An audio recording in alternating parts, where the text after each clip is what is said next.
Shalom Bapak Ibu Saudara yang dikasihi Tuhan. Seri pengajaran hari ini berjudul Hidup dalam Segala Kelimpahan. Kedatangan Yesus ke dunia memberikan harapan yang baru bagi manusia.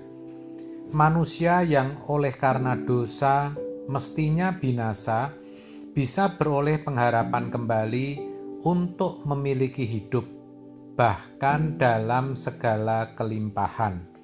Dikatakan dalam Yohanes 10 ayat 10 demikian, pencuri datang hanya untuk mencuri dan membunuh dan membinasakan. Aku datang supaya mereka mempunyai hidup dan mempunyainya dalam segala kelimpahan. Ini tentu kabar baik, saudara. Tetapi sayangnya banyak orang Kristen memiliki pemahaman yang salah atas janji Tuhan ini. Kata kelimpahan dalam ayat tadi dipahami atau diartikan sebagai jumlah yang banyak atau jumlah yang melimpah. Itu pun dalam hal materi. Bahkan ada yang memahami sebagai harta dan kekayaan duniawi.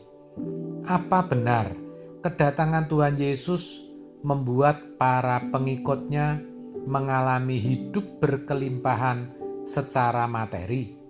Apa benar kalau percaya kepada Yesus menjadikan orang kaya? Jawabnya tentu tidak. Bagaimana mungkin Tuhan Yesus sendiri selama 33 tahun berada di dunia ini tidak memiliki apa-apa. Hidupnya juga penuh penderitaan. Bahkan sampai akhir hidupnya terus menderita. Bahkan sampai mati di kayu salib. Orang Kristen pun tidak semuanya kaya. Banyak juga yang miskin, bahkan mengalami berbagai kesukaran hidup. Itu berarti kata kelimpahan dalam perkataan Tuhan Yesus pasti maksudnya bukan kelimpahan secara materi atau harta.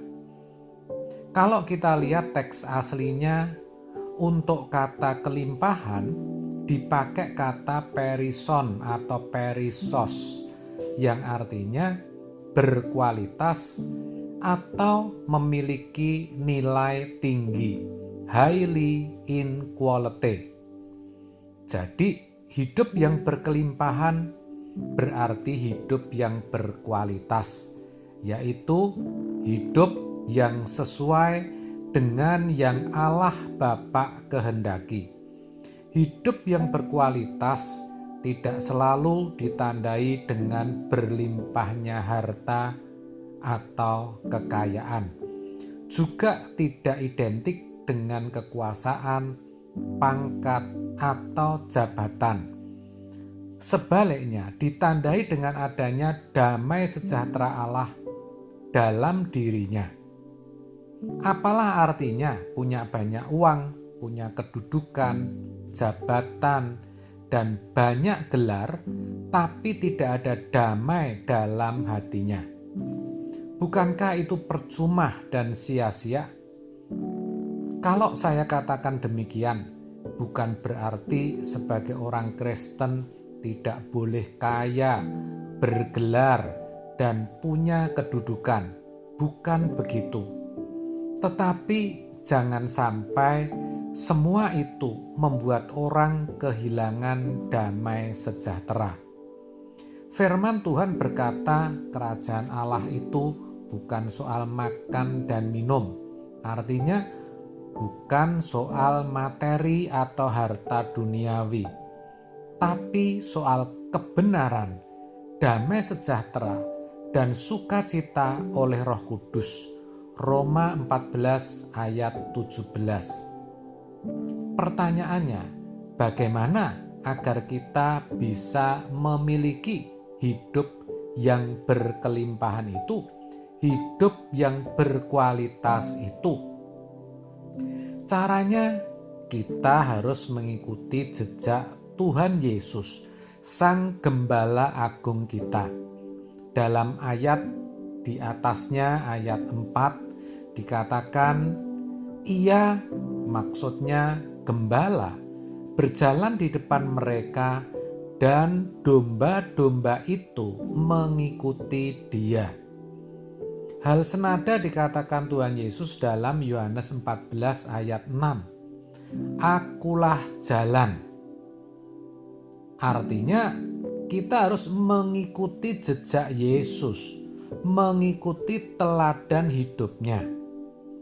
Kalau sepanjang hidupnya Yesus hanya melakukan kehendak Bapa dan menyelesaikan pekerjaannya, maka kita juga harus berusaha untuk mengerti kehendak Bapa dan melakukannya. Bagaimana caranya untuk mengerti kehendak Tuhan, kehendak Bapa? Caranya dengan belajar firman oleh pimpinan Roh Kudus. Itu harus kita lakukan dengan tekun.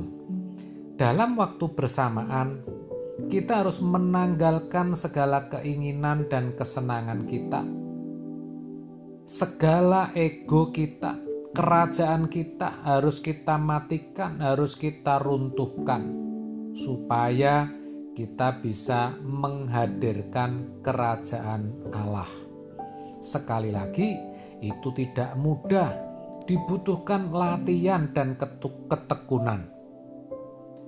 Seiring berjalannya waktu, kalau itu kita lakukan, kita akan merasakan ternyata kita bisa peka akan kehendak Allah, bahkan hidup di dalamnya.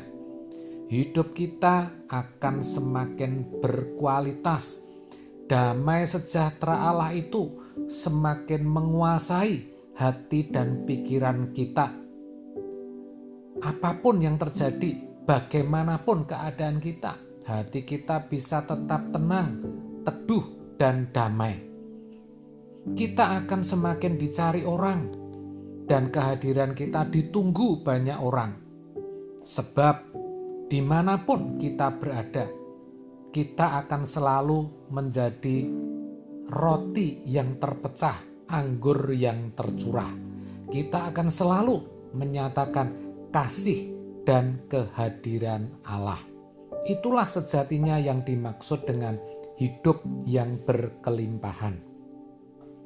Jadi, saudara, tunggu apa lagi?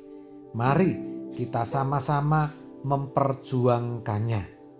Roh Kudus menolong saudara. Amin. Tuhan Yesus memberkati.